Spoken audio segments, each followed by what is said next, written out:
মা, কি? তুমি বললে যে পুঁটি মাছ দিয়ে অন্য একটা কিছু রান্না করবা, তো কখন রান্না করবা? আরে বাবু, পুঁটি মাছ দিয়ে রান্না করবো বলছি তো, অন্য একটা রান্না করবো, পুঁটি মাছের ঝোল করবো, অন্য জিনিস দেয়। এতদিন রান্না করে একরকম, আজকে রান্না করবো অন্যরকম। রাত্রি রান্না করবো তো একবারকার খাওয়া, তবে ভাত উনুনে দিবি যাচ্ছে, ভাতটা উনুনে দেবো, চালটা আনি দেখি। কোথায় গেছিলে চাল নিয়ে? কলে চাল ধুতে গেছিলাম। কেন? এখানে জল দিয়ে এখানেই তো ধোও। এখানে ধুই, আজকে আমার মনে করো কলেরটাই ধুয়ে নিয়ে আসি।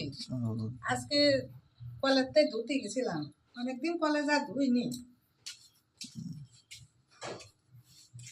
আচ্ছা, ঝোলে দেওয়ার জন্য এইভাবে আলু কাটিছি আমি। তা দেখতে পাচ্ছ সিমগুলো এইভাবে কাটিছি, কিছু সিমও দেবো। আর বলেছিলাম না পুঁটি মাছের ঝোল অন্যরকম রান্না করব, তা সেটা হচ্ছে দেখো। তা এই যে বিকেলবেলা মানে বেলা ডুবার পরে সন্ধ্যার একটু আগে যাই মটর শাকগুলো তুলে আনেছি। তাই তাই এই শাক দিয়ে আমি পুঁটি মাছের ঝোল আর রাত্রি রান্না করব। অনেক দিনও খাই না পুঁটি মাছের ঝোল, শাক দিয়ে মটর শাক দিয়ে পুঁটি মাছের ঝোল খুব দুর্দান্ত স্বাদ লাগে, এত স্বাদ লাগে না। তাই যে আজকে রান্না করব, এবছর আর খাইনি। এই পুঁটি মাছের ঝোলে এই শাক দিয়ে রান্না করব। ধরেও দেওয়া যায়, পারলে মাঝখান দিয়ে একটা কাটাও দেওয়া যায়। একটা কাটাই দিয়ে দিলে সিমটা ভালো করে নেড়ে ছেড়ে ভেজে নিই। সিম সবগুলো আগে ভাজা করে নিয়ে কষা নিচ্ছি। এবার আবার মটরের শাকটা দিয়ে সুন্দর করে একটু নাড়াচাড়া করে আর একটু কষিয়ে জল দিয়ে দেবো।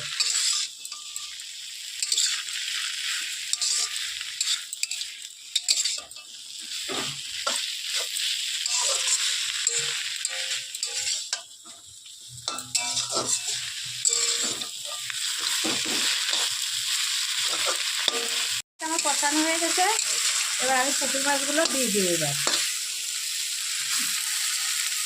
এবার পুঁটি মাছগুলো দিয়ে দিই,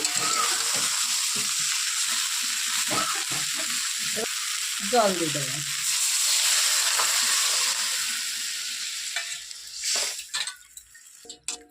এবার ঢাকা দিয়ে দেবো সামান্য একটু। এবার ঢাকা শাক দিয়ে দিচ্ছি, এবার পুঁটি মাছও দিয়ে দিচ্ছি। এখন পরিমাণ মতন জল দেওয়া হয়ে গেছে, এখন ঢাকা দিয়ে দেবো। জাল হয়ে গেলে পরিমাণ মতন যে জাল হয়ে যাবে আমি নামাই দেবো। এবার ঢাকা দিয়ে দিলাম, আমি পরিমাণ মতন জাল হবে, 5 মিনিট পরে নামাই নেবো। ঝোলটা কেমন লাগছে দেখো, আমি রান্নাবাড়ি করে নিয়ে চলে এসেছি। একদম মটরের শাক, একদম কচি মটরের শাক, কি সুন্দর ঝোলটা হয়েছে, সবুজ সবুজ কালার। আর এই দেখো রুই মাছের ঝোল সকালবেলা রান্না করেছি। এবার এই মটরের শাকের এই পুঁটি মাছের ঝোল রান্না হয়ে গেছে, আর এই ঝোলটা আমি সবে উনুনে ভাত দিছি, একটু কেবল ভাপ উঠছে, এর মধ্যে আমার গ্যাস পুরো হয়ে গেছে।